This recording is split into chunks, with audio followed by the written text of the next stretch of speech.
Drinking my Lord of the Rings Baggins blend. Oh, that's coffee, right? It's hazelnut coffee.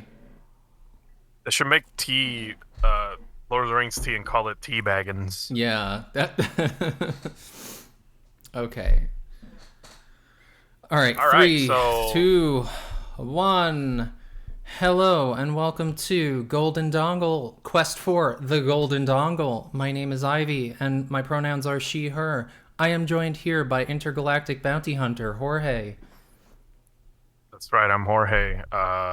My intergalactic pronouns are he, him, and I am like intergalactically tired. Yeah. So this is gonna be kind of a low energy It will. podcast. It's fine. Oh It's my fine. god, but we went all out last during our last podcast. We just went fucking balls to the wall about being gay and shit, and like we Yes. disclosed very personal stories about our gayness, and it was very intense. But it was fun. We're still recovering from it was it. cathartic. We're still though. recovering from it. Yes, it was. It was. It felt good. So I think when we finished that, we're like, let's have a lighthearted one next one. Yeah. To No, kinda so we recharge, and yeah. during this episode we will venture into the planet. Now, how do you say the planet? Is it like I used to say ZEEBEEZ, but then people are like ZEEBEEZ. I say ZEEBEEZ. I say ZEEBEEZ. Yeah, because in the Japanese version it was like Zebeth or something. That sounds cooler. ZEEBEEZ. Zebeth. I'm gonna continue to say Zebs, and fuck you if you don't like that. to everyone in our audience, fuck you if you don't like me saying Zebs. No, but like I've heard people be like ZEEBEEZ. ZEEBEEZ. That sounds like a fast food chain. Oh my god, right? ZEEBEEZ. I just got the new the new Shungle burger from ZEEBEEZ. I got the I got the new ZEEBEEZ shake. Yeah, the ZEEBEEZ shake with the ZEEBEEZ The loaded ZEEBEEZ fries. loaded ZEEBEEZ curly fries. Burrito Cheeto shake. Do you I don't really from like ZEEBEEZ. I don't really like curly fries. Do you like curly fries? It depends where they're from. I'm not ride or die for curly fries. I know some people who are, but not me. What about I Yeah. am a big. This is gonna be a little bit of a controversial Oh, fry fuck. opinion. Okay. I like wedges. That's my favorite fry. Dude, like Them big chunky potato slices. yeah, like that's what I like. I gotta tell you, KFC used to have the best wedges. You remember those? Really? No, I don't. I used to get them from fuck. Church's Chicken. It was probably, honestly, a lot of these fast food places like source from the same places, so I wouldn't be surprised if they used the same potato wedges that KFC did. So they were like kind of like a reddish They brown. just hand them around. Yeah, I mean they were kind of like, were they reddish brown and kind of flaky, like they were seasoned? Does that sound a little right? Yeah, and it was like a trend thing, like because wedges are kind of hard to find now. KFC but in, got in like rid of late them. '90s, early 2000s, everybody had them back then. Now it's like who cares? Curly fries are in, waffle fries, which I also like. I was are going to in ask you too. about waffle fries. Yeah, I actually love waffle fries. I haven't That's my eaten, second favorite. right. I haven't eaten fries in a month maybe. So, cuz I'm doing the ketogenic diet, so I'm losing weight, and which feels Ooh, great. No starches for you. Oh my god, let me tell you, no sugar, no bread, no starches. Oh! Oh! Where's my Polly sound effect? No gabagool. Gabagool. Actually, yeah, you can eat Overheat. gabagool because it's meat. Oh yeah, I you can. go, yeah. Honestly, and it's a fatty meat. And here's the thing: when you're on keto, you burn fat instead of burning fucking carbs, because carbs are sugar based. Yeah. And your body burns sugar, whatnot. I don't know the science, so don't at me, people. Like, I don't know. Yeah, we're not here. We're not a fitness. We're not podcast. dietitians. We're not a life. Yeah, we're not a diet podcast. We're not a food. Like, we're just talking about fries because fries are cool. Right. And here's the other thing. Excuse me. Damn. Whoa. Listen, I'm an American. I have every right to do this. I believe in freedom. So like, yeah, I mean, you know, the potato wedges are good. I don't really get cravings Yeah, that's for. my favorite. I don't really get cravings for potatoes though. Like, I'm surprised. Like, No? this diet has not been excruciating. Usually diets are excruciating, you know? Like, they're like, oh fuck, Yes. I gotta cut my portions. I gotta fucking eat salads only. This is different. It's where you kind of switch the way your body processes, you know, the whatever food you're eating. So basically, it's like you starve yourself of carbs, so then your body's like, fuck, I gotta start burning fat now to make up for this. Yes. And so I've been getting rid of my fat stomach, and it's been lovely. Like, it's gotten tighter, and my double chin went away, so I'm happy.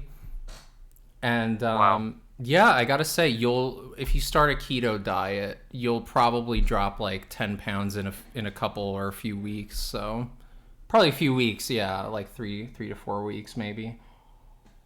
Okay. I think Good stuff. bread is so hard for me to give up, Oh man, even though I've tried. Oh man, it's so hard. Tried. And here's the Yeah. thing about that. There's this thing called the keto flu. So when you it's not like you're actually sick. It's your body is going through carb withdrawal. So basically you get aches and pains in your body, and you feel like a little lacking in energy. And this can happen. Yes. And it happened for a couple of days for me, and it was unpleasant. So I took Tylenol and stuff. We are like you would, I mean, you know this, so I'm not saying you, but you would be surprised like how addicted to carbs we are until we let them go. You mean that is people a in real general? Do you mean Yes, yes, you when mean I say- we the people? We the people. We the carb people. We Yeah, the carb humans. Because I Humanity know I is went through addicted that to carbs. too. I remember I had a very strict diet back in like early 2000s. I was doing a very strict, like one of those, I can't even remember the name, but it's one of those diets that plans out your meals Yeah, for like the probably like next Atkins or 30 something. days. And then like you have to program your body into like get rid of fats and carbs and shit. Yeah. So I did that for like a week, and holy shit, it was like the worst week ever. I had no idea I was addicted to food until I went through that. And like I know it's it's revealing. oh my god, I was addicted. Oh my god, I was getting like fucking foot long meatball heroes. That shit was that sounds so good, though. oh my god, it was so fucking good. And you know, being an Italian from New York, I'm used to fucking shitloads of carbs. Like that was my go-to. But now, unfortunately, I'm getting older. I'm, 36, and my body's like, I'm not gonna process these carbs. I'm gonna turn it into fat, and now you're gonna be fat. Yeah. So I'm enjoy. hitting that part too. I'm Yeah. hitting that part. Like I every time I scale, I go to the weigh. Or how do you fucking speak words?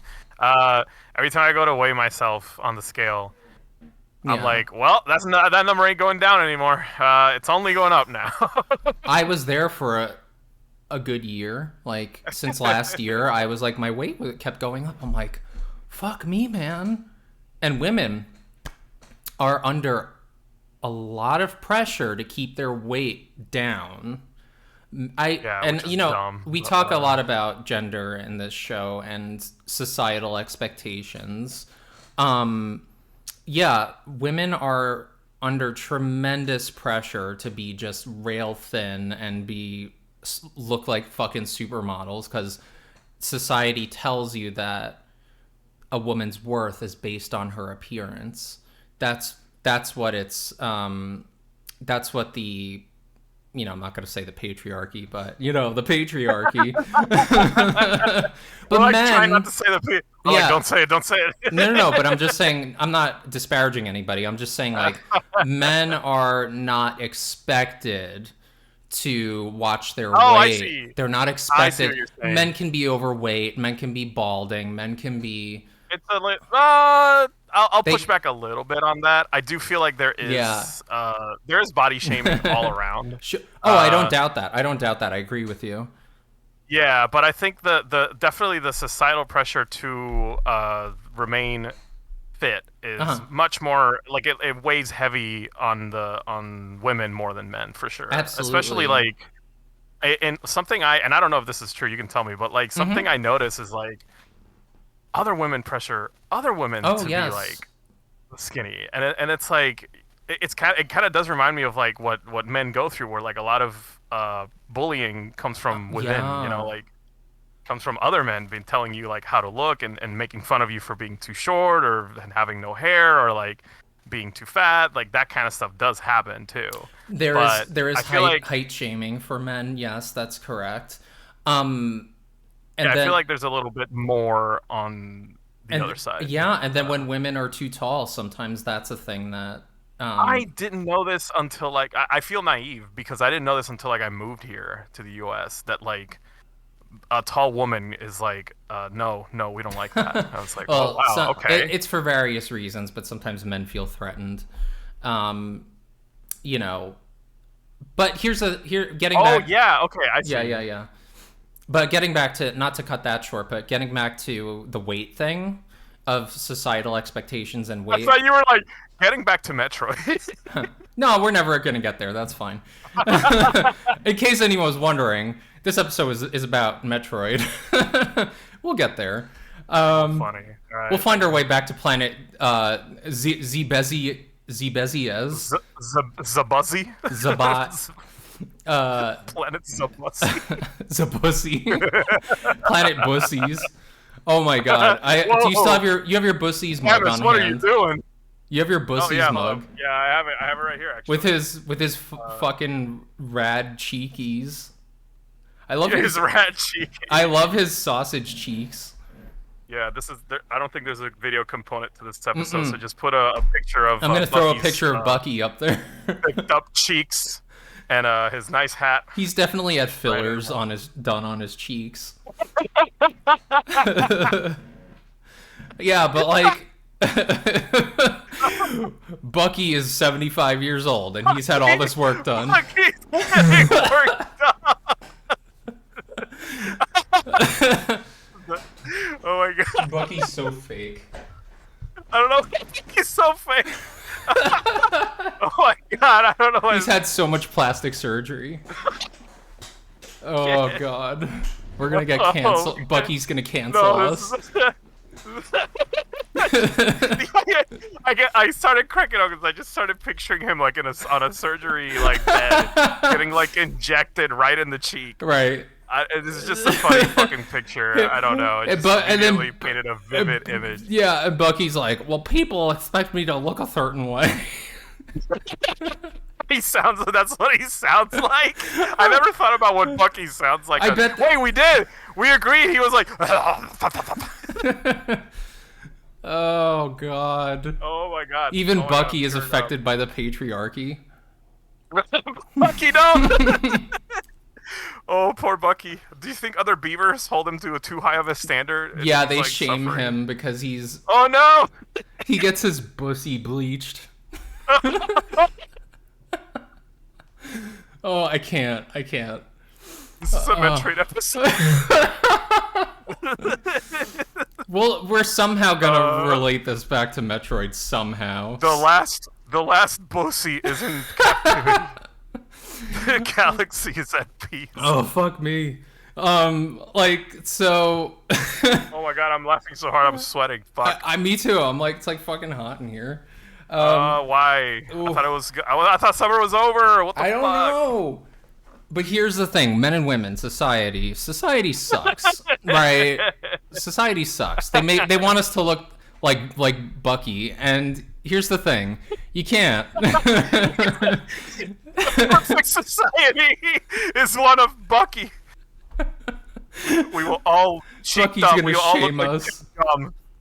We all have red caps and a yellow shirt. And then Bucky's like, look at my teeth, I got caps. Okay. Come get my brisket. Beaver nuggets. Um, They were talking. so my God. like, yeah, okay. Here's a perfect example. Oh You'll see Lord. like a relatively Uh-huh. a relatively conventionally unattractive looking man, right? Who's older, Oh, 50s, forgot we were talking 60s. about this. Yeah, but like, Yeah. go with me on this. You'll see Okay. Okay. that, right? I'll So follow. unconventionally Please. attractive, older man, possibly successful, CEO maybe. I don't know. He's got money, but he's like overweight, maybe short, balding, etc., etc. But he'll have like a Ooh. really hot fucking wife who's like 20 something, and you Oh get what my I'm saying God. here. And like, this is real societal commentary though. This isn't my opinion. I'm not saying that like Okay. anything is Okay. right or wrong. I want everyone to I'll hear get you out. that. um my point is, Mm-hmm. there's that, right?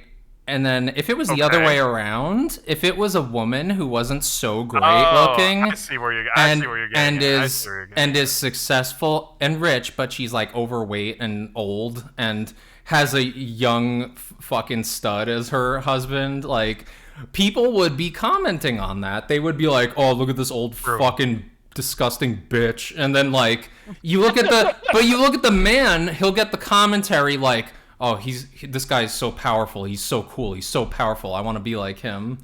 There's a double standard in Ah. society where Oh yeah, a yeah, yeah. woman isn't expected to, if there's that disparity is what I'm saying. And then I see. that disparity also translates to women's appearances and their age. Women when they're fucking 60 and 70 are supposed to look like they're 30 or 40.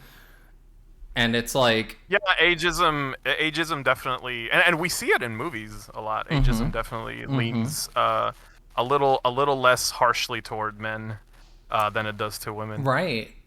I don't even know why we got started on this, but it's an Because interesting examination. I think we got started on this because we were talking about diets. Yeah, because my diet And shenanigans. Yeah, because I yes. never felt this pressure before, honestly. Ah, okay, I see. I Yeah. never did. Like, I also had a very fast metabolism when I was on testosterone and stuff. It slowed down a bit towards the end of my 20s, but I was still thin. And then once I transitioned and I've been on estrogen for a while, and then when I started eating meat again, which was the big thing that kicked off Meat. my weight gain last year, Meat. um, Yeah. I started looking at myself. I'm like, oh God, I don't like the way I look, and Oh, I see. society. So you didn't like that. You didn't like that. I didn't like it. No, I wanted to be thinner. Okay. So, That's the important thing is that what are you comfortable with? mm-hmm. What are you comfortable with? It's Although you do have to like the hard part is, and going to what you were saying, the hard part is figuring out how much of yeah, that is you saying that to yourself, yes, and how much is that like a little voice in your head that someone else put in there, telling you, you don't look good, you don't look good. right. Because doesn't So society tell you things like, doesn't society for you personally influence the way you feel about yourself? Like, I'm interested to hear that part. Like, yeah, a little bit. yeah, tell me Like about that. part of why I didn't like part of why I grew a beard is because like I'm trying to like at the end of the day, no matter how much I decide what I look like for myself, I am trying to achieve a social standard, if that makes Yeah, sense. it does. So it is half and half. It is like half of this is me want to look like this, Yeah, me me like saying, well, this is how people will accept me better, which I'm sure you understand that part too. right. That's Uh, why I wanted to work on my weight and wanted to work on different things. It was for my own yeah, personal gratification, but it was also because I'm like, I guess maybe societal expectations in some ways. there's some it will always play a hand. Like It even if will. it's like a little bit, there always is that like, well, I want to look good for myself, but also the way I present is very important to other people. Yeah. As how they perceive me will reflect to me what I want to be. You know, oh my God, I'm Mm-hmm. a poet and I don't know it. So, uh, I guess like in my case, so there are things like I don't care about. Like I'm okay Yeah. being like a little overweight. Like I think I look good. I don't care. But even though like health wise, I do want to improve. If I lose weight, it's not because I don't think I look good. It's because I just want to feel better about Yeah. being in my body. I don't want to have heartburn anymore. Like that stuff. That stuff is definitely more like for myself, as opposed to like I don't care if I look Which is fat. I think I good. look good. Who cares? I'm Um, I think it shows strength of character to be yeah. satisfied with yourself, and to be, because you want to, what's the word? You want to be your own biggest supporter, I suppose, is the way to put it. Yeah, and same for my wife Margot. Like I don't mind if she gains weight. I really don't. It's fine by me. But there came a point where she was diagnosed pre-diabetic and she had to lose 20 pounds to hit to like go back to the safe zone, so to speak. And I encouraged her. I'm like, you know what? It's for your health, and I'll miss my thick wife, but it's fine. It's fine because like I want her to feel good and I want her to be better. Absolutely. Like that to me is a lot more important than appearances. So Yeah. that this is me being this is my fucking nice guy fucking monologue. Oh my god, kill me now. You're virtue signaling. Stop it. I know, right? I'm so oh my god, I'm such a good guy. Like me. I accept women if they're a little chunky, I know. I accept all women the way they are, except the ones that I don't like and I can't get off to. Oh God.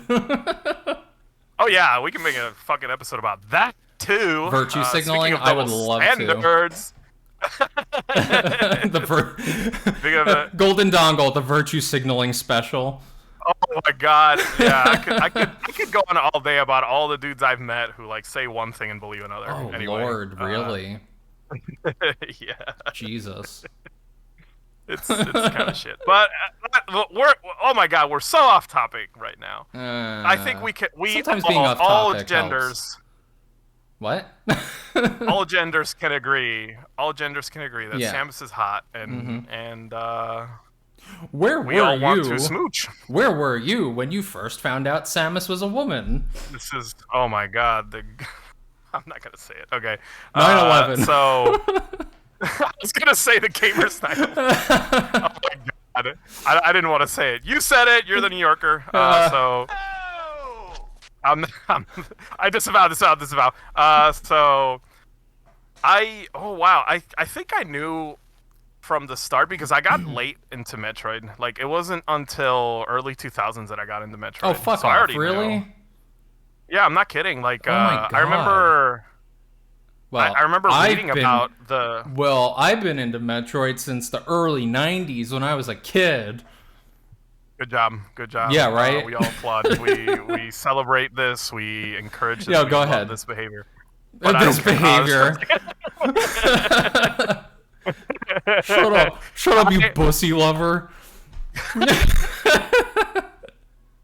So I remember I kind of already knew because like magazines like Nintendo Power acknowledged it regularly after the fact. So it wasn't and I remember in Smash Brothers 64 when you finish the game with Samus, you do get like a little shot of her like her unarmored self like reflecting off of her helmet visor. I think it's a really cool image. If you can find it, put it on there. It's from Smash Brothers 1 and she looks gorgeous. She's showing some boobie, but it's covered. Ooh, kid. So yeah. But yeah. What's your favorite? I kind of always knew. Right. I think that I was kind of in the same boat. Maybe, I've had Metroid in my life from such an early point that I don't remember when I found out, but I think it's what you said. Yeah. It's been so prevalent in how she's been referred to. And I think my cousin, because my cousin introduced me to a lot of things in my life because she was a little bit older. She probably told me outright, like when we were playing the original NES Metroid. But yeah, like spoiler. So like I've always known too, but there could have possibly been that one moment where I was like, oh, Samus is a dude. But that would have been interesting to see people's original reactions to the NES Metroid. Like, imagine you're playing the NES Metroid and then you get to the end, like you did really well, and then all of a sudden it's like, oh shit, it shows her at the end and it's a woman, it's Samus, oh my god. Like, that must have been a weird feeling though, right? I guess, like, because you just assume it's like a dude the whole time.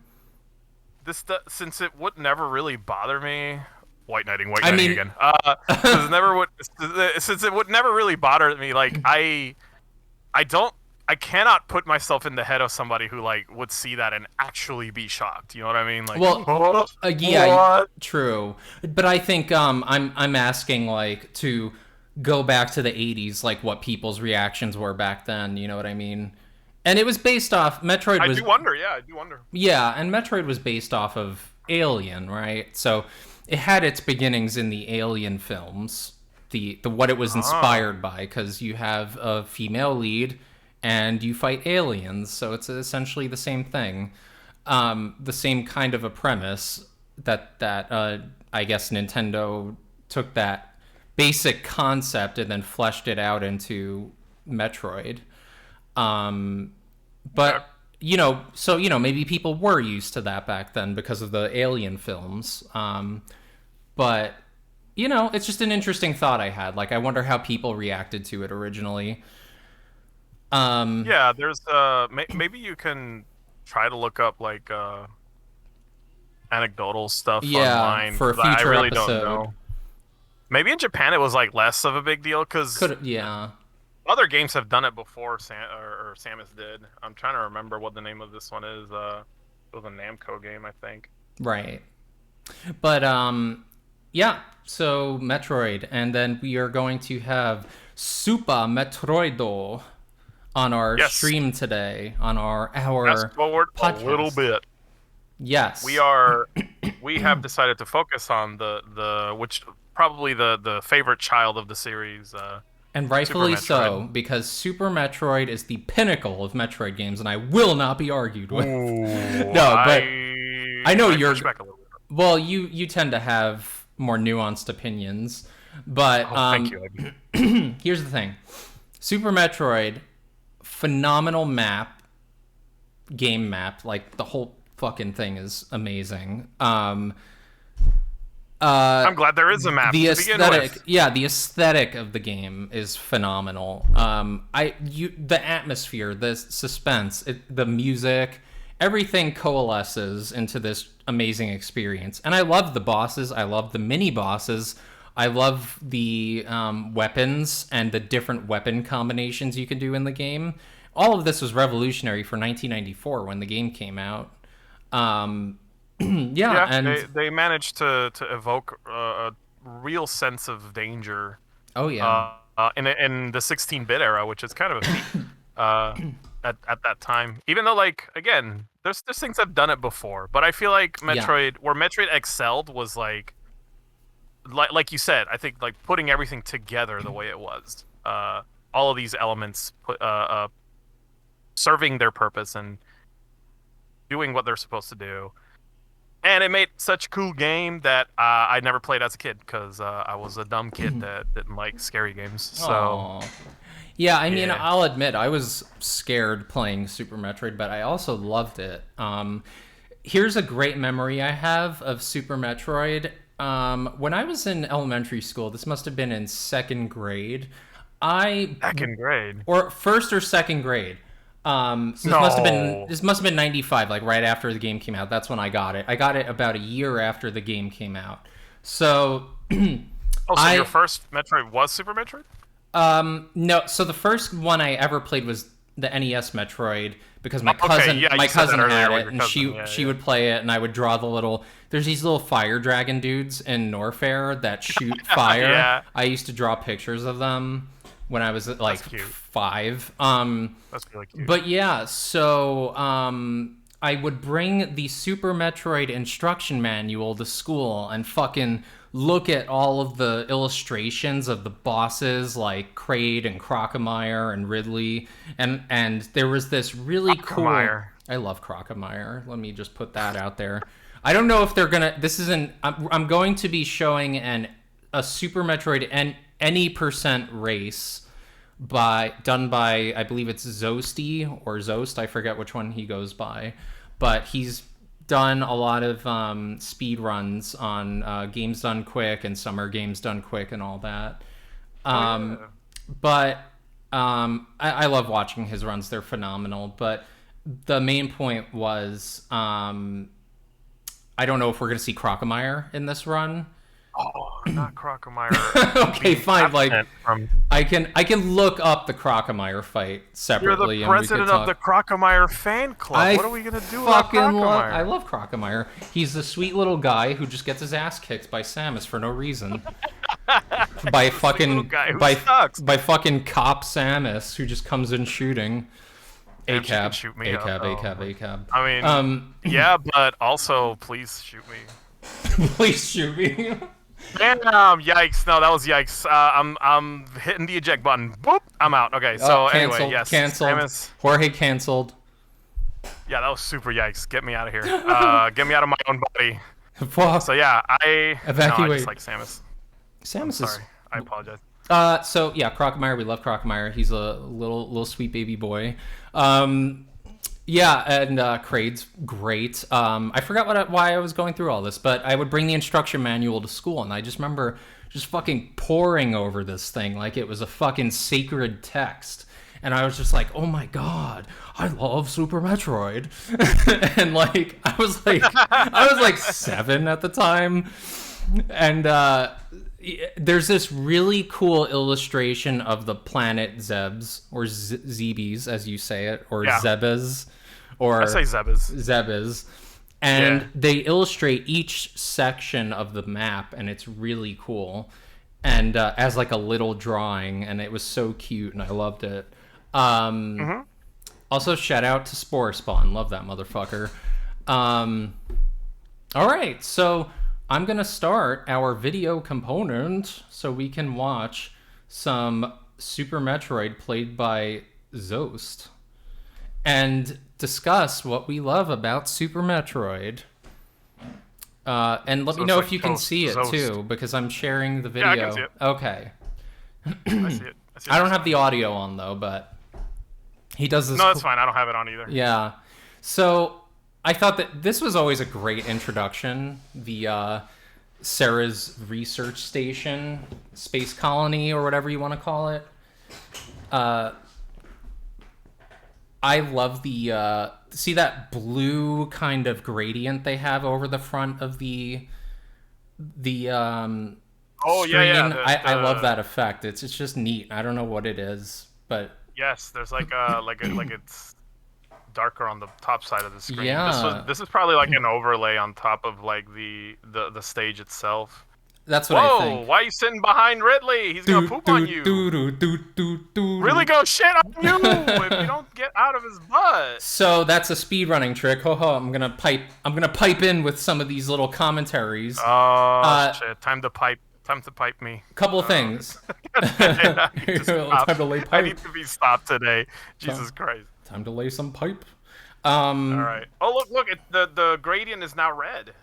Yeah, I think that's a neat little effect. And it really achieved a good atmosphere. I love that.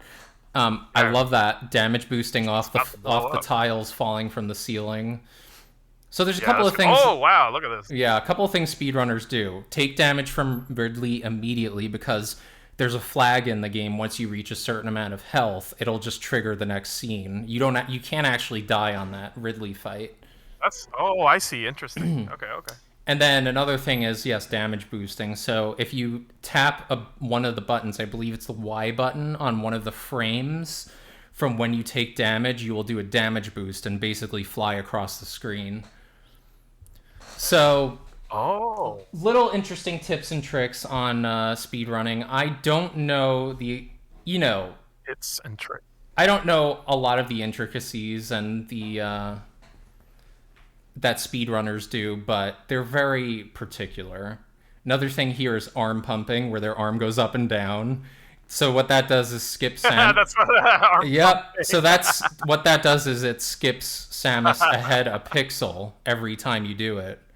So what that does is it shaves seconds off your entire run. That is insane. The amount of like little things you do for a speedrun as fast as this one. Like it's not like an RPG where these things would amount to like Right. minutes. This amounts to seconds. Seconds, correct. And another thing they do is ledge grabs. So they're not technically grabbing onto a ledge. What it is when Samus lands on a platform, she'll angle her gun. You angle her gun down real quick, and what that does is terminate the jumping animation, and that also shaves seconds off. So I have a quick question. Yeah, kind of unrelated to speedrun. I've watched too many. Do you speedruns, consider by the Super way. Metroid? I can see and hear that. Do you consider Super Metroid a remake of the NES Metroid? Yeah, I would say it's a nice. Yeah, that's what I think too. It's a continuation of the story, but it is a huge remake as well. It's not a remake in the sense that you're redoing the same narrative like Final Fantasy Remake. It's a remake in the sense of they kind of redid the initial game but better, but also created a new story, a continuation of the story, because it is a separate part, but you do revisit the same areas like this. For example, this scene right here, you're in Mother Brain's original chamber. This is where Mother Brain. Yep. The big brain. Oh, and damn. This is where these. What if Mother Brain is sexy? What if Mother Brain's hot? Well, listen, the brain is the sexiest part of the body, right? So, right. See, that makes Mother Brain the hottest character. The thing with Mother Brain is like, yeah, she might be like a psychopath. I think she's very murderous. I don't know. she might be psychotic. Like, what if that makes her hot though? What do I do? Are you trying to bang Mother Brain? Listen. I'm not shaming you though. I mean, hear me out. Big sexy brain, and then she's got that fucking cyborg peanut body later in the game. Cyborg peanut. Listen, I'm not wrong. Oh my god. I'm not wrong. Oh shit, the Chozo. It lives. That bird gonna get you. Oh, look at the guts pour. Oh, something I love about Super Metroid is that it is kind of visceral too. Like there's some nasty moments. Some graphic shit in this. Yeah, there's some nasty fucking moments. I like it. Again, when you're young and you're playing games like this, you're like, oh my god, what am I looking at? Oh my god. Oh my god. Yeah, I agree. And I think that's one of the fun things about it is that it can be shocking in these little ways sometimes. Yeah, honestly, this the is something I do miss about. Yeah, this is something I do miss about this era of games, like because a lot more was left to the imagination, like the hardware limitations. You know, they had to simplify certain things. They were able to get away with a little more than if things were like. Oh yeah. Like completely rendered, like fully rendered, hyper realistic. You remember in Street Fighter 2 when you punch a guy too much, they'll puke? Like they don't do that anymore. Well, yeah, because they were able to get away with that in the pixel era. Chun-Li in Street Fighter 5, I think, is really hot. Is that the one where she has like the gigantic thighs? Why did we go from Street Fighter 2 to Street Fighter 5? Why did we? Are you thinking? Are you thigh pilled? Yeah. Oh damn. Okay, so we're talking about Chun-Li. Yes. 5 is. Yeah. No, I was talking about 2. No. Okay, fine. So yes, in 5, that's when they started like really chunking her up, and I love it. And then 6, I don't know if you've seen her in 6. You have to please go look at her in 6. She's even better. All right, hold on. I'll look her up real quick. Although 5, like some of my favorite alternate outfits of Chun-Li are in 5, even though I hate that game. I think that's why I got a little spicy when you brought up Street Fighter 5, is because I actually hate that game. Well, I'm not really into her outfit in Street Fighter 6. Oh, but she looks so pretty. I don't know. They changed it too much. Sorry, I'm a purist. Oh, boo. I'm gonna be that bitch. Anyway. I'm gonna be that bitch. Oh, let's get some charge beam, yo. Oh, here we go. Here we go. All right, so I Wow, think you you can actually remember where you they are. skip spore spawn in this too, which sucks.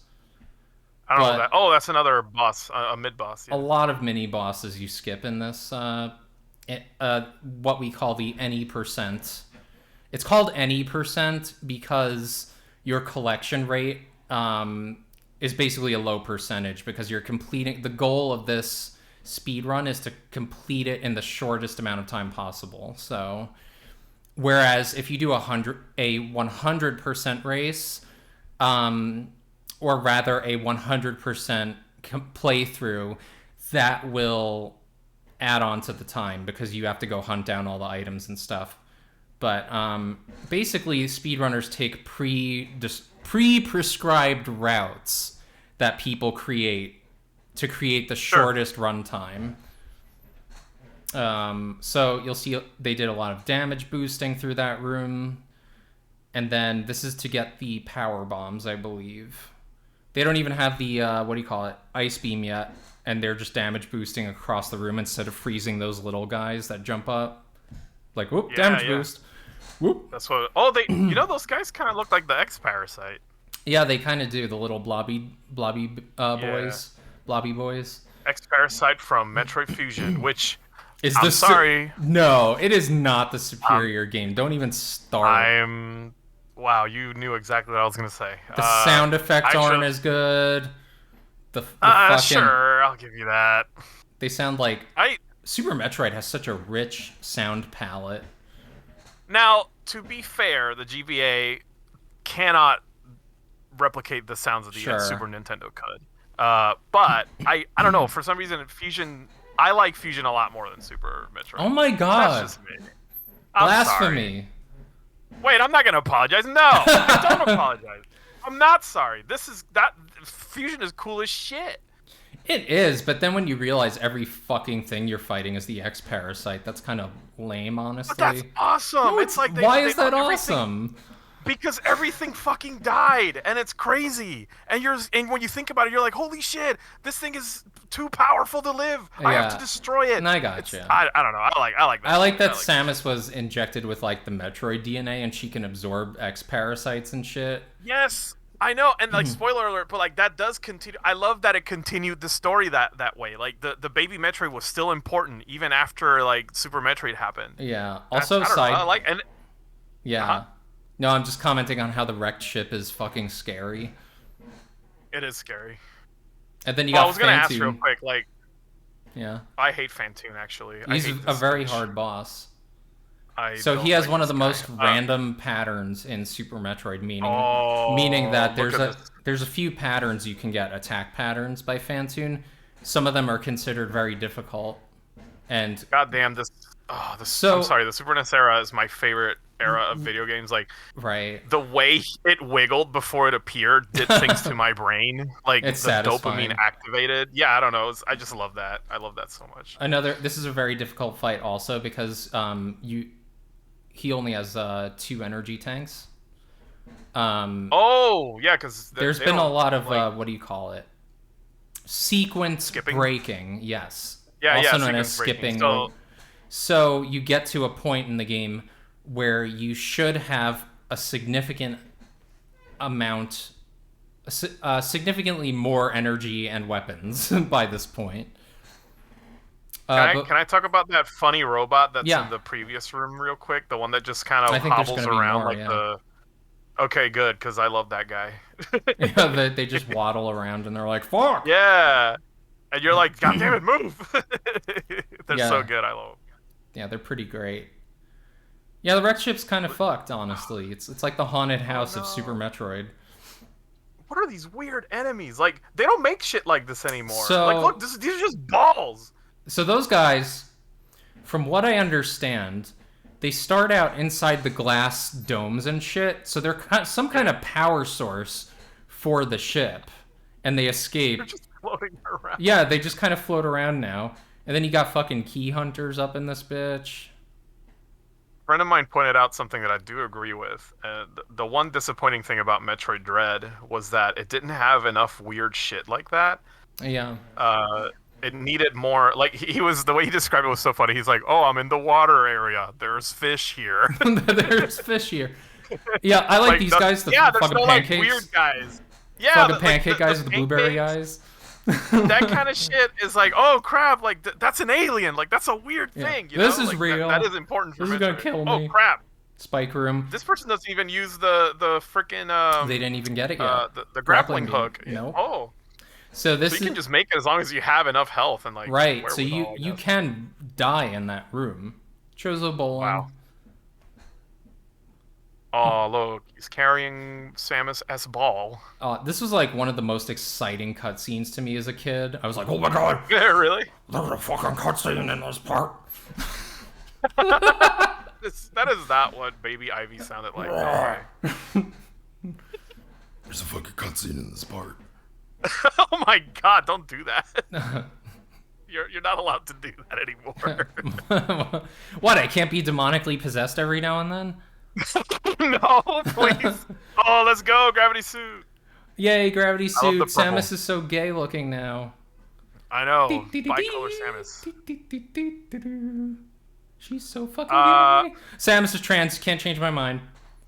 I guess my head canon is that Samus is a trans woman. You talk to any trans woman, she will say that Samus is a trans woman because, I mean, it kind of plays into that lore where it's like, oh, we thought she was a man at first, but turns out she's a girl. And she also she's very giving trans woman. She's giving trans woman. I can't explain it. Do you remember like back then? A lot of people didn't know Samus was a girl. So like they would like there was this one manga that had Samus. Oh crap! I'm gonna butcher this fucking. I'm gonna be so paraphrasing here. Go ahead. But there's a little manga that was like it's. I don't know if it's official or not, but it had this one panel with like Samus's fans, and they were both girls. Like, oh, yeah, pretty, yeah. So hot. I was like, damn. I remember they didn't even that. know they were being gay. They didn't even know. Like that shit was unintentional. But because again, like they thought, Samus a guy, so all the chicks love him. They would have fucked her anyway because Samus is like giving such top energy. I mean, that's my head. Isn't it funny? Like our head canons correlate to our own identities. Like I think Samus is bi 100%. So like, oh yeah, yeah. Okay, I guess. I think she's also trans, and I also think she's a top. I think she's giving peen also. Oh my god, we're going there. What? Shut the fuck up. Where else are we not? Where else won't we go today? I guess. Whatever. Like we've already tarnished this show. Like I don't consider it tarnished. I consider it curated. It is curated. It's like a fine cheese board. Yes, I was gonna say a cured meat, but a charcuterie, if you will, for the mind. There you go. A charcuterie of the mind. That's what Golden Dongle is. The Golden Dongle was the charcuterie we had all along. We're getting closer to what the Golden Dongle is. Right. This is great. I appreciate this. What do you love about playing Super Metroid? I love the music. I was going to actually ask you what your favorite track is. Mine is Brinstar Depths when you go into that jungle area. Dun dun dun dun dun. Yes. It kind of starts with like a dum dum dum dum dum yeah. dum. I love that. When I first heard my favorite suddenly turned into Ninja fucking Turtle. It's very similar. Disagree. But hard disagree. Yeah, so one of my favorite things when I play a video game, like, and a track starts playing and it immediately hits, I love that shit so much. And Brinstar Depths was one of those tracks where, like, the first time I heard it, I knew this was my favorite, and I love it. It's a fantastic track, and it really, it really plays upon that idea and feeling of discovery and being, you know what I mean? Like, it's adventurous. Yeah. It really drives you. 100%, and it's also like kind of what made me like Super Metroid, because I was like, this does feel it feels like I am alone in this hostile environment, and the game captures that so well. That's kind of what drew me in. Fun fact, actually, my first Metroid was Metroid Prime. Unforgivable. I don't know if you knew this about me. Unforgivable. Straight to jail. You can say that all you want. Straight. Straight I should be in jail today. No, it's fine. So- Metroid Prime was a banger, honestly. Yes, Prime was like my first Metroid because, like I said before, I had no interest in playing Super Metroid as a kid because I was too scared of it. And then I had this kid I knew, bless his heart, he was a cool kid, but he did, like every time he played something, he wouldn't shut up about it. So Yeah, true I that. just ended up not playing Super Metroid because he just would not shut up about it. Oh, Just you as should have simple as trusted that. him, yo. I know. He also loved Chrono Trigger. Also didn't play it because he wouldn't shut up about it. You should have trusted this MFer. Yes, but again, it took me a while. Like I played. I think Metroid Prime I played in 2003, I believe, or When did you 2000. When did you play Super for the first time? Right after Metroid Prime. Right after Metroid Prime, I remember because that was my hardcore emulation days where I was just like playing everything on the Super Nintendo that I missed. Right. And Super Metroid was one of those things, and I remember You really strike being me as into it like from the very beginning. But you strike me as a classic Super Metroid guy. Like, No, if ma'am. I wouldn't have known, I would have thought, oh, Jorge played this back in the mid 90s. No, ma'am. Wow. I was like, I was a late bloomer when it comes to Metroid. Prime was my first one, and I loved it. And then I was Yeah. like, okay, you know what? Let's next one. Let's try Super Metroid, and I loved it. And then I played Fusion, loved it. It was like Yeah. a 3 out of 3, like or 3 for 3. Wow. Like all of them were amazing. So I got into it immediately. Wave Beam. I love Wave Beam. Wave Beam's cool. Wave Beam's okay. It can go through stuff. So my favorite track from the Super Metroid soundtrack, it might be a toss up. It's either Tell me. It's either do do do do do do do do or fucking Lower Norfair. You know, fucking Ridley's Lair. You know. Yeah, that's a good one.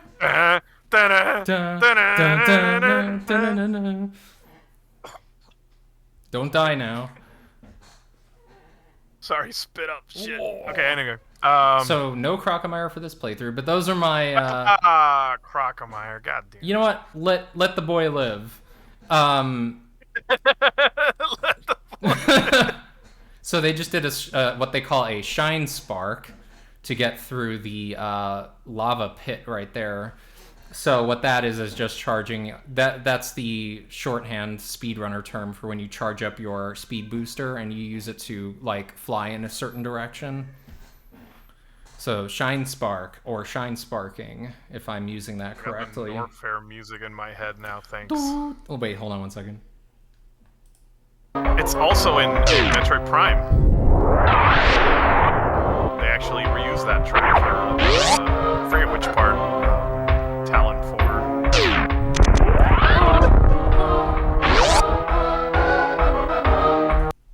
Sorry. Had to... Oh, and all the fucking ninja pirates in this part of the game. So Space Pirates are cool as Yeah. fuck. I love their design. Yeah, like there's these dudes who jump on the walls, and then when you get close to Ridley, there's the fucking ninja pirates that are literally doing kung fu and like flipping through the air. They're so cool. Yeah, they're like, Oh, so something I don't know people know, like depending on what weapons you turn on, you can like actually customize your beam. yeah, you can. So right now, Do you mean- like I actually forgot, if you don't have the laser, your wave beam is just a little ball. Yeah, that's the straight up wave beam. It's so Yeah, funny. I like. There's the Spazer, the ice beam, charge beam, and then the plasma beam. So the best combination. Plasma, You yeah. can't combine the plasma beam and the Spazer beam. You have to pick one or the other. So the most powerful beam in the game is when you, aside from the ultra beam or whatever the fuck you call it, the Pride rainbow beam at the end.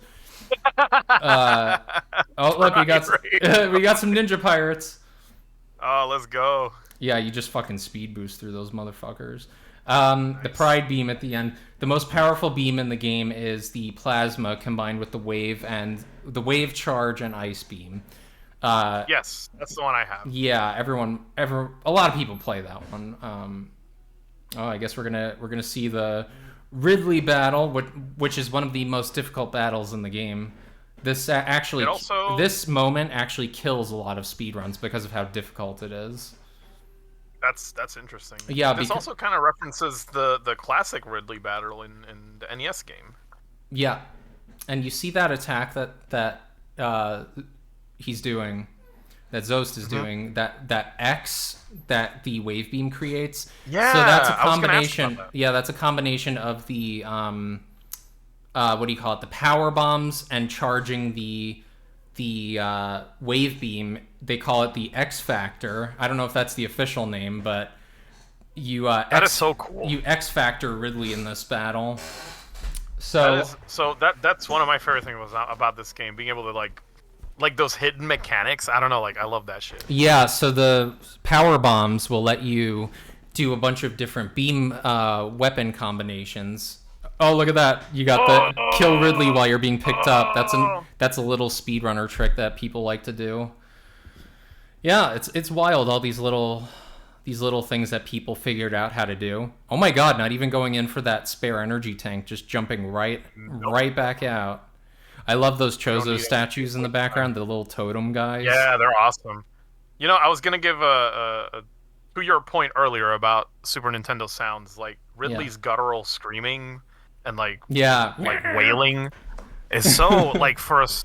Again, playing this game for the first time and hearing that, it gets to you. It's pretty cool. It does. A lot of the creature sounds, especially the bosses and the mini bosses, they're very well done, and I gotta, all the sound designers for this game deserve all the credit. It just has such depth and like you said, it's some of the shit just sounds so guttural and awesome. It's like yeah. This game was made by 15 people. Can you believe this? Yeah, Nintendo R&D 1. Mm-hmm. So back in the day, little Ridley sculpture right there. Back in the day, Nintendo had R&D 1 and 2. I don't know if they still have the same setup, but I know that Gunpei Yokoi was the producer on this game. He's done so much. I will always 1, 2, and this one. Yes. Yeah, I will always sing that man's praises. He's one of my heroes. So that's cool. Yeah, I like him a lot too. Yeah, he was awesome. Just created so many of the things that we as gamers love to this day. Yeah, we mentioned this in a previous episode, I believe. The Game Boy was him. The original Game Boy. Rob the Robot. Yep. Mm-hmm. Rob the Robot. He designed. Metroid 1, 2, and 3. Metroid. I believe there's so much. I just don't know. But so that team, I didn't know the exact size of it, but I know the basics about it. Who was the director? Koji Kondo, is that right? For this game? Yeah. No, Koji Kondo's or sound. You're thinking of the music guy for for this game. Yes, hold up. Dun, dun, dun. It was Kenji Yamamoto, not Koji Kondo. We are consulting. It's Kenji Yamamoto. So he was the composer for Super Metroid. And Minako Hamano. Yes. Sorry, everybody. I'm just fact-checking myself. No, we good. I got this on hand, okay. Baby, so don't worry. But yeah, I mean, because the music and the sound effects are just such a phenomenal part of Super Metroid.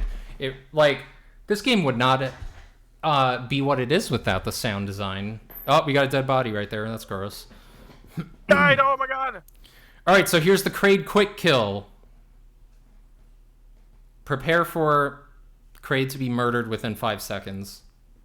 That's awesome. Did you ever read the Nintendo Power Metroid comics? Yes. Those are awesome. So the Metroid, poor Kraid. Oh no! Bye. And then you run off the screen. So the Super Metroid comics, which appeared in the Nintendo Power issues back in the the mid '90s, because Super Metroid came out in '94. Samus had pink hair or purple pink hair in the comic. I remember that was the first time I was like really seeing her, aside from the endings, and I was like, this is cool. Mini Kraid. He's just a little guy.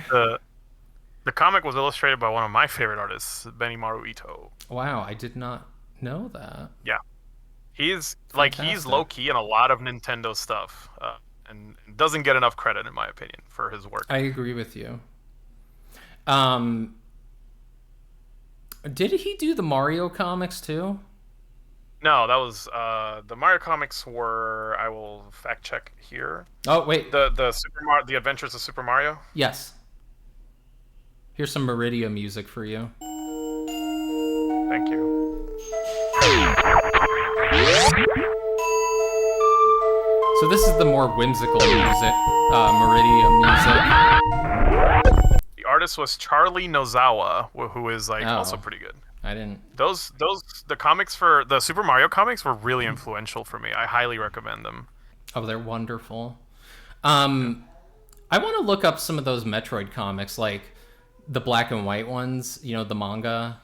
I never really read those. Like, I think they were more comedy oriented, weren't they? This is where Samus finds the Metroids. These are the Yes, Metroids. Oh, we some got a of Batoon fight. Oh, that's right, the Mocktroids, because the Space Pirates were like cloning Metroids because they were all Right. dead. And those are just like shitty Metroids that like you can kill in 5 seconds. But the real Yeah, Metroids, you need to use the ice beam on to kill them.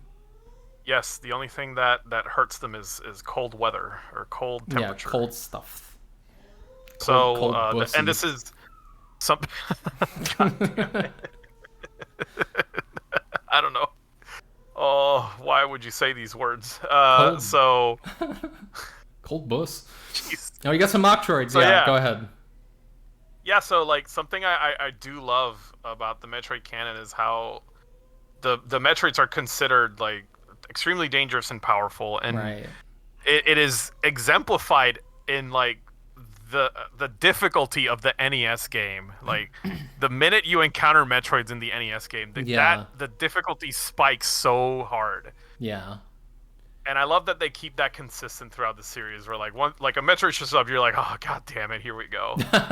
Oh, this thing, Dragon. Dragon. Oh, it's so cute. Yeah, so there's It's a little first there's the dragon. babies. They're adorable. The Oh, Dragon the babies. And then you got fucking Dragon, who's Oh, terrifying. they're gonna get you. Oh my god, Ah.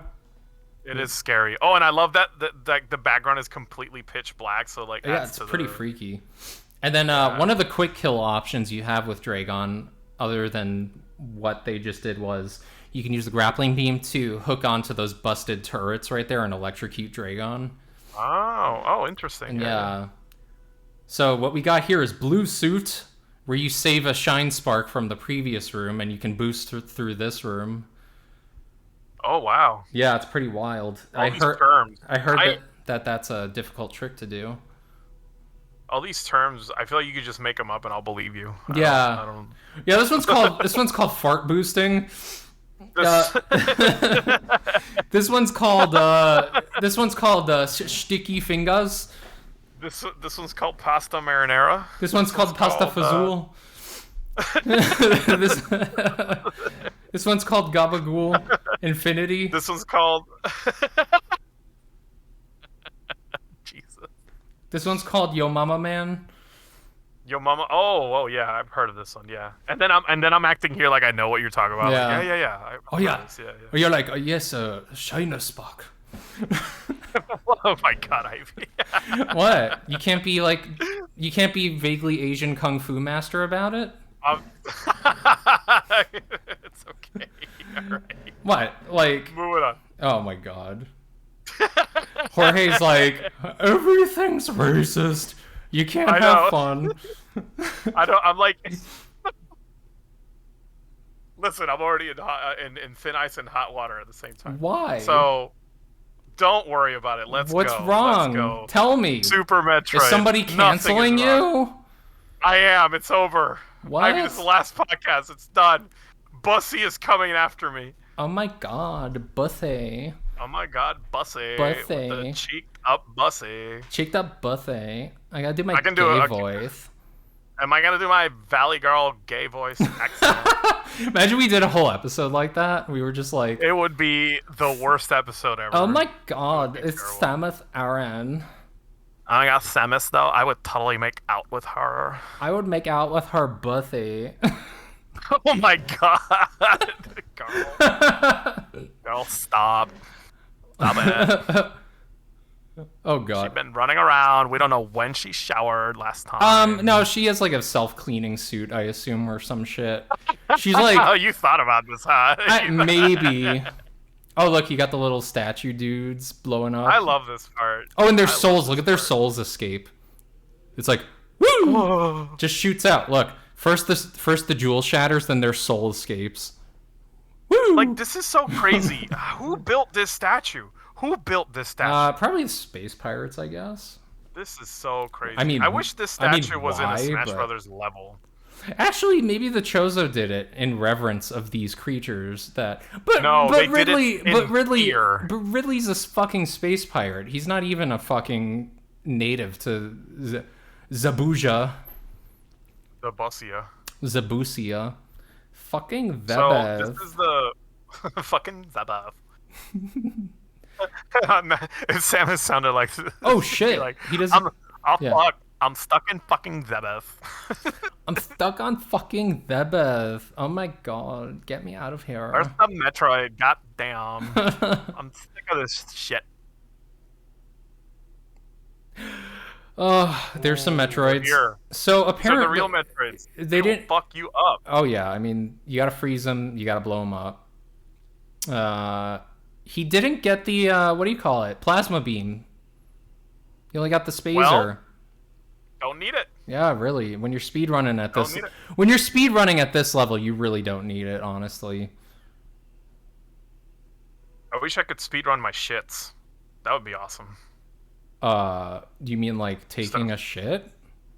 Yeah, and like any percent take a shit speedrun. I think you get the same effect by having diarrhea. So.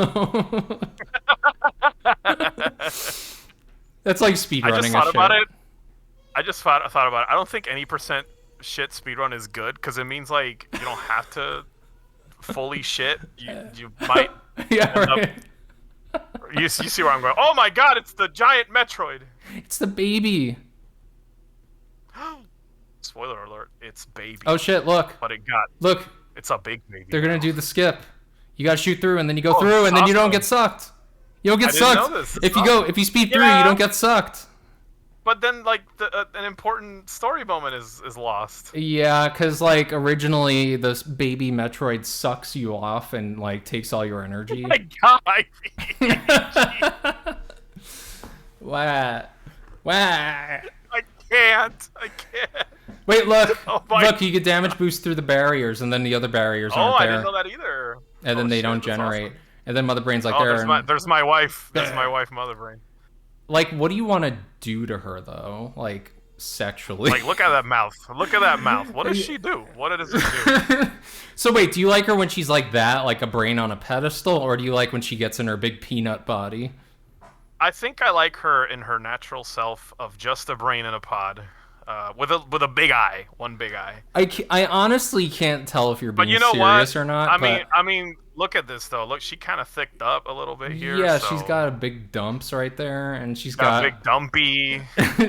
She's got, like, some kind of tittage in the front. She got some craggly tits to, you know. I hate that this is probably someone's thing. Like, somebody wants to fuck giant Mother Brain in the peanut body. Like, someone thinks she has a brain OC. Oh my god. I mean, that's true, though. Like, I can't tell if you're being serious, but I want to go with it, and like, I accept you if you're into it. No, you won the we play chicken and you won. I can't do it anymore. Oh, okay. Well, I was like, because now I'm getting into it. Yeah, well, listen, now I'm thinking about it. You convinced me. Well, like, but it was all lies. I mean, I wonder if her brain like, can you touch it? Like, it looks soft and big.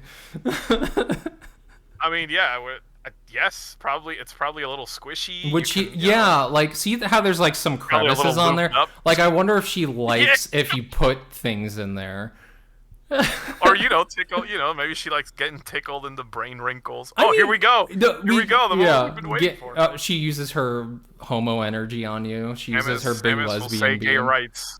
Yeah. Oh, is she crying? No, she's just drooling because she saw that Sam a sussy. I didn't say that right. God damn it. Yeah, Mother Brain about to. Oh shit! And now she's getting sucked off by the METROID. Oh my god. You know, there's some people. There have to be some people out there in the dark web who are like, "Oh, I want to put it in a METROID." I don't want to know that. I would sooner hang out with like mother brain fuckers than I would with METROID fuckers. So you'll do mother brain fuckers, but not METROID fuckers, and I think that's like a gender thing, maybe, because because mother brain's like a woman technically. She's female in some regard.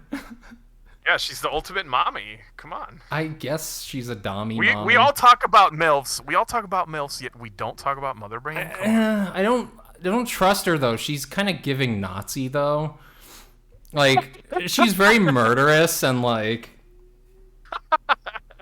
Some people are attracted to the danger. The morals thing? Yeah, I understand, but some people are hornier than they are moralistic, This is also a thing.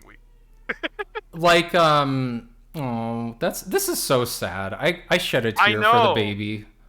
Oh, this part is like this is the big plot twist, is that like that is the baby and it protected Samus. It is the Super Metroid that the game is named after. Yes, it's awesome. The Pride Beam. Look. Hit her with she's saying gay rights. Hit her with the Pride Beam because Mother Brain's being a bit of a turf. Yeah, she's a bit of a homophobe, bit of a transphobe, bit of a everything. Oh god. Phobe, so. Yeah, she's a self-hating gay. I love this canon of Mother Brain. We went from like, oh, I might fuck Mother Brain to nah, fuck her. Well, I don't know. Like, if you talk to Mother Brain, like if there was some kind of interface where, like, if you could. If you could have a one-on-one discussion. If you could talk to Mother Brain and flirt with her and shit, right? Like, do you get what I'm saying though? Like, would that? She would probably say some yike shit. Yeah, eventually she'll just go into yike shit, and you're like, I'm sorry, what was that? What was that about killing everybody? You're really opening up the conversation here, though, because it's like, what's her level of intelligence and sentience and perception of self, and like, is she capable of sexuality, and is she into that? And like, we're having all these conversations now about like what her because like, is she a big fucking monster who has no perception of that, or is she like? Actually, that is a good question. I never thought about that. Yeah, it probably goes pretty deep because she's a big fucking brain, so she's probably got a lot of sentience and consciousness. So, or maybe she's just like completely animalistic now. I don't think so, though. Oh, okay. So you still think there's a brain? I do. Operating a body. Oh god, I can't believe the focus of this episode is Mother Brain fuckable. That's where you're like, oh, god damn it, we fucked up. Oh god, why? I love that this is where you're like, why didn't we do this? When we started this conversation, Super Metroid was a mistake. Super Metroid. Oh god. Yeah, well, what's the record? 40 minutes and 48 seconds. Yeah, that's really quick. No spore spawn, no fucking what do you call it, Crocomire, my boy, and no saving the animals. Unfortunately, all the animals died. All the little friendly monkey guys, the Edicoons, and you got the ostrich bird. Shit, I love it. Oh yeah, no, save the animals. Although I'm kind of tired of that meme. I think. Save the animals. Save the animals or save the frames? Which one do you pick? Save the frames. I used to be save the animals. Now I don't care. Now you don't care. Will you get a I don't quicker care. time if you don't? Whichever is quicker. Yep. So the ending they're gonna show is the Super Metroid Samus reveal, where she's like, "Oh, let's go." She's like, "I'm hot. Look at me. I've got a 6-pack and wearing a thong." So yeah, for some reason, Super Metroid Samus went to the gym. I don't know She's fucking what happened buff. in between. Cause like I remember in the NES Metroid, she's a little curvy, little. She's little bit cheeked up, which is nice. But then in the second game, Boy Metroid, yeah. Second game at the end, she looks kind of like basic bitch, like just average body type, and then at the end of this one, she's fucking shredded. That reveal.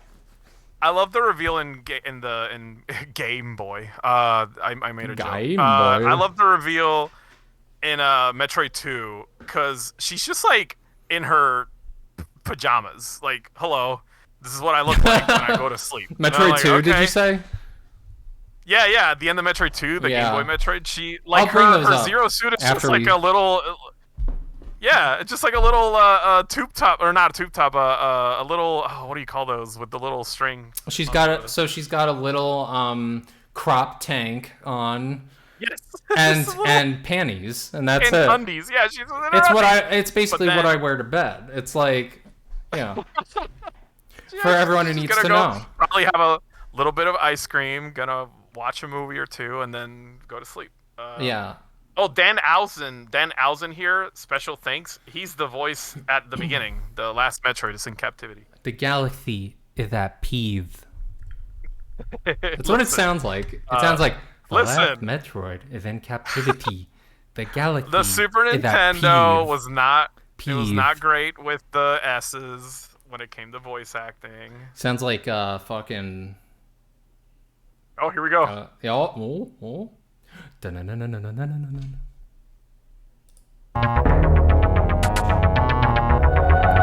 Yes, shred it up, girl.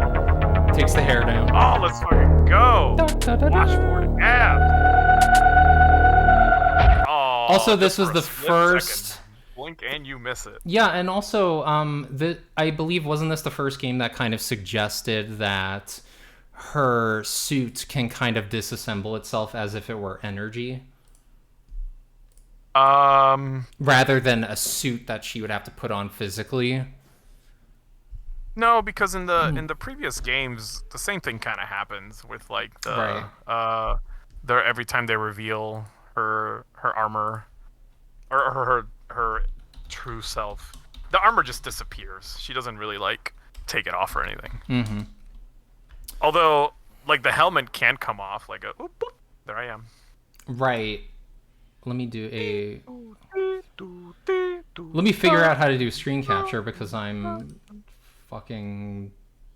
I mean, just put up the image. I'm working. I'm working on it. I don't mean now. No. Like, I know what she looks like. No. It'll save me work. Are you possessed again? No. This will save me work, you fools. Here we go. So we've got, for everyone at home, trying to open this for everyone to see. Oh. So hey, Leotard Samus. Yes. That's the first one. So we've got, I got a bunch of tabs open. But we've got the first Samus. Close some tabs, please. Your GPU is begging you right now. So this please is never. So she, and she's like not even wearing boots. But this was the first appearance of some kind of wristbands that she had on, and her hair was cropped a little shorter than it was in the first game. It looks like she's wearing has an 80s do in that first one. Oh yeah, in the first one. Definitely early 90s for the second one. I do like, I don't know. She does feel a little too generic, though, in the second game. It doesn't quite feel like Samus. This one... Yeah, I mean... it's kind of that. It kind of is the outlier when you look at all of them. Right, but she didn't really... we didn't really know her that well. Right. So... I feel like Super Metroid is the first instance of kind of Samus's identity being pushed. Yeah. You did some fan art of Zero Suit of Justin Bailey Samus, I remember.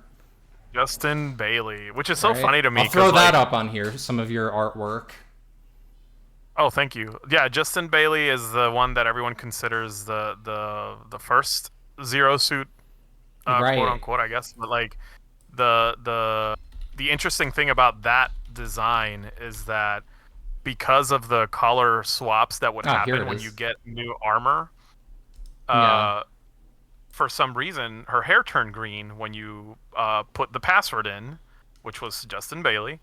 And I have something to say about that too. Something very interesting about that. But yeah, because the game code was like, okay, when she has the gravity suit, it switches to this palette, and it just happened to have her hair green. So for a long time, people just kind of considered that canon, that she had like green hair.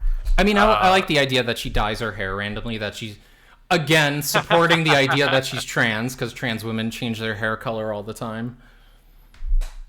And I mean, I just like that it's like anime as fuck, because like that also green hair is like one of the most anime hair colors, so it's pretty cool. You did great on this one. I love the background. Oh, this is from 2016. Damn, I was doing like pixel redraws before it was cool, just so everybody knows before it was cool. That out there. Yep. Sorry, I know everyone's doing it now, and everyone's like, "Oh wow, this is a thing you can do," and like. Oh, so you're like personally offended by this. You're like personally offended. Yeah, you are. You're being a little. Yeah. This is my this is my hate language, Ivy. I'm a bit. I'm telling. Yeah, but anyway, yes, this one was kind of an interpretation of the. Yes, when you put in the password Justin Bailey in the password screen, yes, you would get no armor Samus in her leotard outfit with green hair. Right. And the interesting thing about the password system in Metroid is that a lot of 6-letter words actually unlock this outfit. It's not just Justin Bailey. Oh, yeah, the way the coding works. So Justin Bailey, correct me if I'm wrong, this color palette is reflective of if you have the Varia suit or not. The gravity suit. So gravity suit. Okay. This is earlier I was saying too, like because like the actual outfit you unlock, which can be unlocked through normal means if you beat the game fast enough. She's brown hair. She's a brunette that's what I was gonna say. So when you get the gravity armor, when you get the Varia, she changes slightly. Like she turns a little more auburn hair. But then when you get the gravity suit, the green hair shows up, because it's just the NES swapping palettes, so you know that you upgraded her armor. Gotcha. So that's another interesting thing. Like, it just circumstantial kind of became accepted in the fandom as like, oh no, that's what she looks like. She has green hair. Right. Honestly, very neat. I mean, they should have done something like that for Zero Mission. I kind of feel like they retconned a little with Zero Mission. Like they were like, oh no, she's always had blonde hair. Fuck you. Yeah. Like, because if you look at Super Metroid, her hair's like dirty blonde. It's almost brown. And then they made it just fucking pure blonde later on. Yeah, I don't know. Like, Japan loves blondes, I guess. I guess. That's a thing that I notice with like some of the character designs, especially with Nintendo. Like, holy crap! But like, I do love her Zero Suit design in Zero Mission. I don't know if you ever notice how different it is than like her Brawl and like her Smash Ultimate. I did not notice, but it's a little different, and she has like a different vibe to her. She has a different energy, which I really liked. And a lot of people don't see her that way, especially now, since like most people, when they think of Zero Suit, they think of that's the third image. This one? Yeah, she looks so cool. I don't know. She does look pretty neat. And like yeah, she's got I don't know, she's got like cool, like strong features to her face. I don't know, I like her big lips. They're very nice. They I mean, I do. Yeah, she got like a tough girl vibe. I love it. She does. And this was them doing Samus right. Yes. More recent waifish Samus I'm not into. No, me neither. Like what I was saying with that image right this one? to the right, that one. Yes. look at how different she is now. Like, this is... A lot of people don't notice this, but, like, the... do open image. Yeah, there you go. Yeah, look at how different she is now. Even from Brawl to Ultimate. Like, they just waifu'd her up, which is kind of lame. I don't know. It is lame. And I also don't like the heels. I think that's really lame. They're so... Oh, my God. Like, heels, I guess they just wanted to give her more, like, weapons and gadgets for the game, but they're so ugly. So fucking... Yeah, they're goofy. It's goofy because it really feels like they really... And I'm not trying to be feminist here, but they really did gear her towards the typical male gaze compared to the original Samus. Compared to Super Metroid Samus, where she's buff, imposing, Top energy. I don't know. And now how fucking tall are they going to say she is? Because Samus has always been over 6 feet tall. Are they going to tell me now, oh, Samus, the 5'4" king? She's 5'5" now. 5'7" maybe. No. Like, that's Are you being serious, though? I don't know. I don't even know. I'm making that shit up. I don't know. Oh, God. But no, I'm glad you see what I see. Because, yeah, for a lot of... 6'3", let's go! I mean, my God. Yes, she's taller than me. Stop me, baby. Damn. Yeah, so I'm 6'1". So... I'm 6'2". I know, you're taller than me, and I always thought you were shorter than me before we met. I shrunk a little bit. I might actually be closer to 6'1" now. We might be the same height. Yeah, I actually shrunk a little bit. Actually, I don't know if I shrunk either. Because sometimes HRT can do that. You can get a little shorter, but not by much. But yeah, I'm glad you see what I see here. Like, I don't like her new design. And unfortunately, this is how a lot of people see her now. It's fucking vanilla. Yeah. Yes, vanilla. They just made her like mass appeal as fuck. I don't know. I hate it. Yeah, like what happened to this? Yeah, look at that. Oh my God, look at this queen. Hold up, load. God damn it. There you go. Hold on 1 second. Oof. Oh my God, look at her. Yes, I love this. Look, like I love her face. I love her hair. Yep. It's so cool. It's so like it actually feels more unique than what we have right now. Yeah, I mean, well, the thing is, if you look at her facial features, they haven't been. She has more of a jawline. She has more of a nose. She has more. Her lips are better done. She looks stronger, and now she looks fucking waifish and too femme, in my opinion. I think, which is the problem is not what she looks like. The problem is more like that they changed her to look more, to lean more towards mass appeal. And what does mass appeal? Let's decode that. What does mass appeal translate to? Just like, okay, the like male. what kind of? Yes, I was gonna say I was gonna hot take the fuck out of it. Like, what kind of design will pop the most boners for the gamer boys? Like, right. What is the most vanilla male gaze interpretation of Samus we can do? And that is extremely blonde, extremely platinum blonde, high femme, super thin, with fucking heels. It's like and tiny facial features. Again, I need to emphasize: if she looked like this before, it would not be a problem. But we've seen a steady, changing of her look. Yeah, her more unconventional features have been sacrificed to the gamer boys. Yeah, I mean, look at her arms in this illustration, though.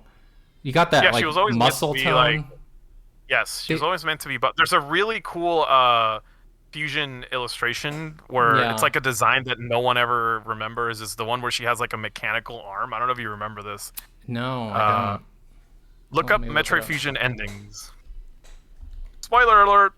Oops. I can see your history. That was so funny. Yeah, I've got some stuff on there. I'm not ashamed. I'm not ashamed of my Yankees. Oh, here we go. Oh, yeah, I look at the Yankees all the time. Yeah, which one? The third one. This? That one. Yes, look at that. That's such a cool design. That's not official, is it? Yes, it is. This is one of the endings in Metroid Fusion. Why does she look like a different art style? I know, it's completely different. No, wait. Hold on. What the fuck? Where'd it go? Oh, no, it's Reddit, so press... Yeah.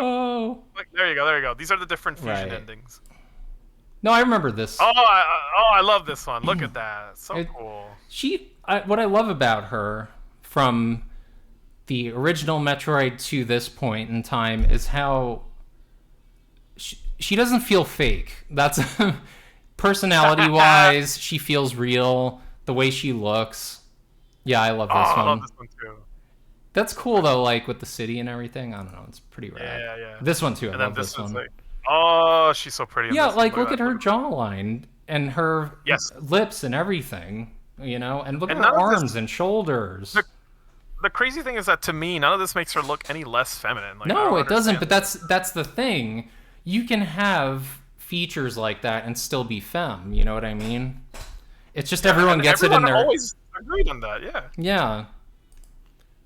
But and then we got some. I love this one. They show some flashback. Her history of how the space pirates killed her family or whatever. Yep. And then she was adopted by the Chozo. Yeah. I love her bangs. Yeah. Oh my god, look at her hair. It's so whimsical. Yeah. I love her bangs so much. Yeah, young Samus. This is so cute. Yeah, I love it. Oh no. Now she's a badass. Yes.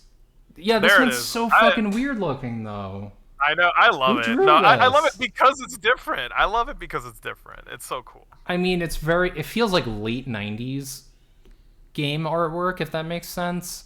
Where it's very exaggerated. Like, yeah, definitely a different artist on the team did that. I think it's neat. Ooh, fusion suit. Oh my god. I gotta get my Samus and SAS playset. I've never seen this. You never saw this? I've seen this. It's cute. Look, this one comes with a baby Metroid. Aww. Metroid baby. Yeah, so... Everybody say aww when the baby's on screen. Except don't quote Metroid Other M being like, the baby, or whatever. No, can we talk about Other M for I've never just played Other M, but lay it on me. I did. I finished it. I played it start to finish. Brother Ooh. Oh my god. Oh my... Yeah, it is Brother Ooh. Brother Ooh. You know what's a shame? You know what's a bit of a shame is that it is a decent game. Like when you're actually playing it and it's not no one's talking. When no one's talking with Samus. And the end of oh my god, you're being problematic. You're saying when a woman isn't talking? Oh my god. You got me. Go ahead. You got me. That's my MO all along. I want Samus to shut the fuck up. I'm a misogynist. No. So, oh look, we got Prime. Yeah, Oh, I love that you can get the fusion suit in Prime, but this is only in the GameCube version. They never brought it back. So, go yeah, Other M honestly is not as bad as people. I don't think it was as bad as everyone says. Are you sure? Though? It is pretty bad though.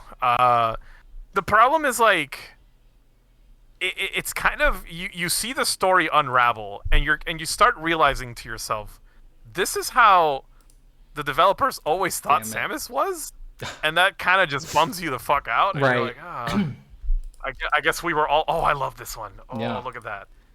Oh my god. Hold on. I'm having some problems here. But go ahead. Continue. You need to close at least 5 Never. Enjoy your Samus and talk. Do it for her. Look at her. She's looking at you going, please close a few tabs. I wanted to mention before you carry on with what you were saying that drawing that you did of Samus, these are like the exact tits I want to get. I cannot believe you're telling me this. I would love that. Like, imagine, like, that would be great. Imagine, if you will, breasts. Yeah, like, also, like, why couldn't you imagine me saying this at this point in our friendship? I'm being awkward for comedy's sake. Don't worry. Okay, well. Okay. Well, good luck with that. No, just kidding. Go ahead. You know me. I'm just fucking with you. Comic career. You know, I'm always fucking with you. Go ahead. I love it. No, I love it. I'm glad. Thank you. Yes. Anyway, Other M is kind of shit when story shit happens and you're like, oh wow, this is absolutely not what I want Samus to be, and I'm so sad right now. You all fucked up. Yeah, that part does bum you out. It kind of resorts to the thing that there's a trope that I don't like. Even listen, I love moms. Moms are great, but one of my least favorite fucking story tropes is when a female character has to be reduced to that. Like, yeah. So and this is what happens to Samus in Other M. Like, you kind of start understanding that her relationship to the Metroid baby was like one of like mother and child. And even though this could make for like an interesting perspective on like the character and an added dimension, it just resorts to, instead of using that to tell an interesting story, it just reduces her to that. And it's like, oh, I feel so bad for the baby. I love it, the little baby. I love it. And I'm like, oh my god, like, this is like in Fusion, they injected the baby into you and you didn't give a fuck. And I'm like, okay, yeah, that's fine. Like, I'm okay with that. And in this one, I don't know. It's just that the idea of humanizing a female character can come in so many ways, and it always ends up being the same thing. You know what I mean? Yeah. So there's a lack of imagination when it comes to female characters sometimes. And it's not that because I do think that the exploring the parent-child relationship in a story is genuinely interesting when it's done right.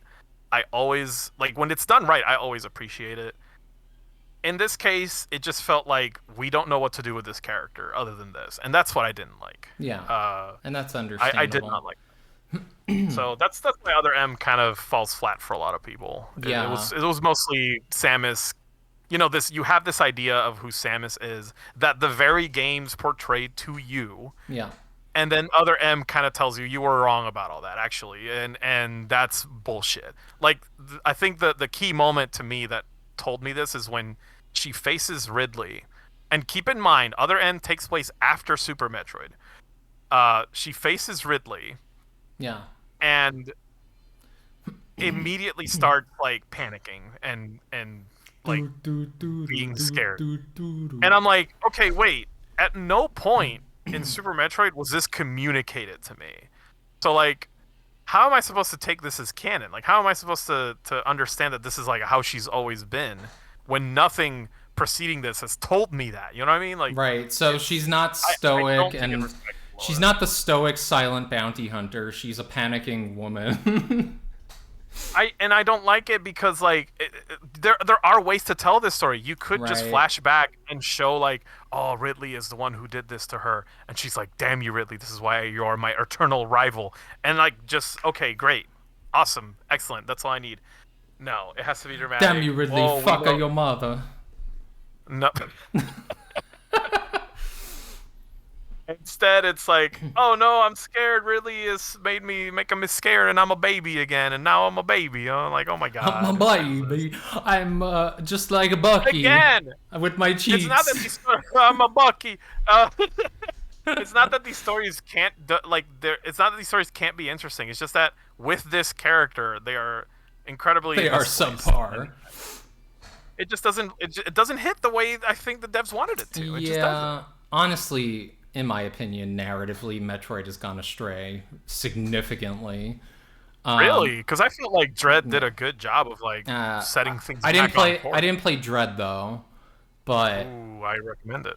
I mean, when you got things like fucking Other M, it's like, and then I don't know, the Metroid. I played the first Metroid Prime. I played like maybe half of Metroid Prime 2, and then like, I don't know, I just couldn't get past it. I don't know. The Prime series, I'm surprised, went as long as it did, and it's just like, okay. Oh, it's just I'm gonna just say it. We're experiencing a little bit of the Star Wars watering down with Metroid. Ooh, shots fired. Ivy said it on air. Metroid Prime fucking sucks. Holy shit. Yeah. I heard you say those exact same words. Metroid Prime sucks. Your mom sucks. I love Metroid Prime. I think it's great. Metroid Prime's fun. I don't like the Chozo in that game, where they made them have tiny vulture heads for some reason. That's what you don't like about it? Yeah. Like, what happened to their big parrot heads? I love that shit. Fuckers. Sure. All right. I'll accept your critique. So what are your closing remarks on Super Metroid? Super Metroid is cool. I know this is one of those games that I feel like does get talked about a lot to the point where I feel like the conversation should move on. But every time I see it, like it is deserving of its merit. Yeah, it's one of those like me and my friend Kyle have this term called it's an aptly rated game.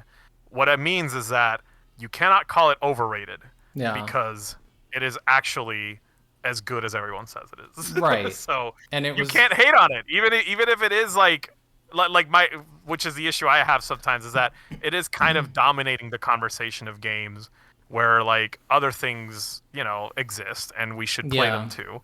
But that's not the point of this video or of this recording. So like we are fans of this game. Super Metroid is good. It's great. We love it. love Super Metroid. It was a formative part of my personality, honestly. Yes, it's very influential for I love for it. the not just for us, but for gaming in general. It's a game that Spawned a pioneered genre. like it evolved. See, this was a time when like maze Hmm. platforms were starting to plague the. I hate maze platformers, by the way. Yeah, I don't know if you're familiar with that term. sorta.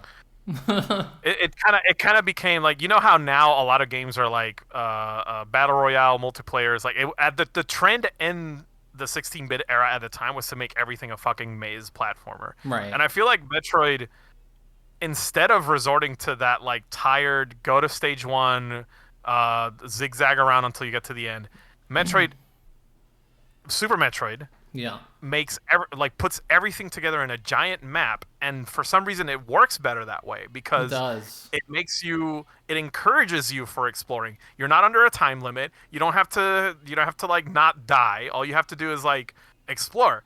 And well, you do have to not die because then the scary shit starts happening. But like all you have to do is take your time and explore, and it's like immersive. It Yes, wants you to engage with it. It tells you, hey, this is scary. You should be scared. And it's like, oh shit, I'm scared. This is so cool. And then yeah, it's great. It's therapeutic. You can really lose yourself in this game, even though technically it is semi-linear in some regards. It does have a beginning and an end.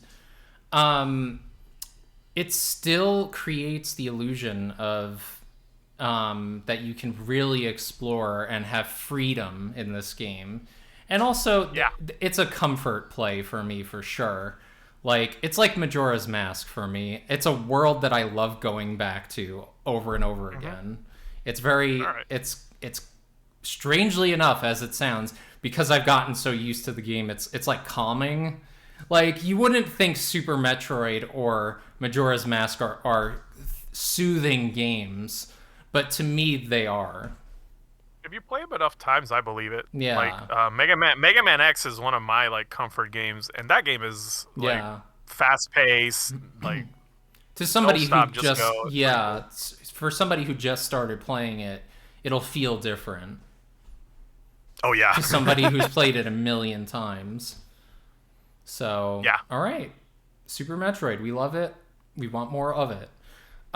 Where's the Golden Dongle? What did we do with that? I was too busy checking out Samus abs. I'm sorry. I Samus's didn't. washboard abs. I know. I just want to Her like slide washboard around them. pussy. Is there such a thing? I guess. I don't know. Maybe her ass is like tight in certain regions.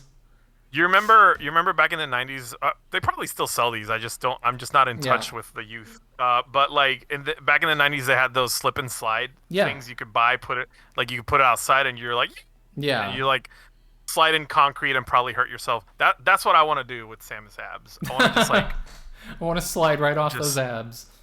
yeah, I just want to like slide right off them and hit like a concrete wall, and Yeah. that'll be awesome. I'm cool. This is what I I'm all for that.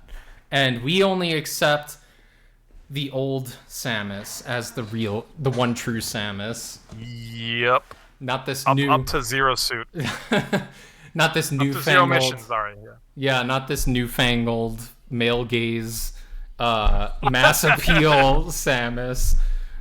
You know. Oh my god, such a feminist. Oh my Anyway, God. so it's probably the Golden Dongle's probably lost somewhere on ZEEBEEZ. Are you sure? Because the fucking ZEEBEEZ. planet exploded. If that's true, we're screwed. But the Golden Dongle is invincible, so it probably was jettisoned into space. It was It's probably floating in space somewhere. either that or it was on the escape pod with the animals. Oh, I see. Samus got it right before. What's she gonna do with it though? I don't know.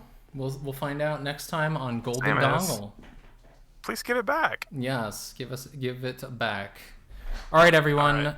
Thank you for listening and/or watching, and we will see you next time.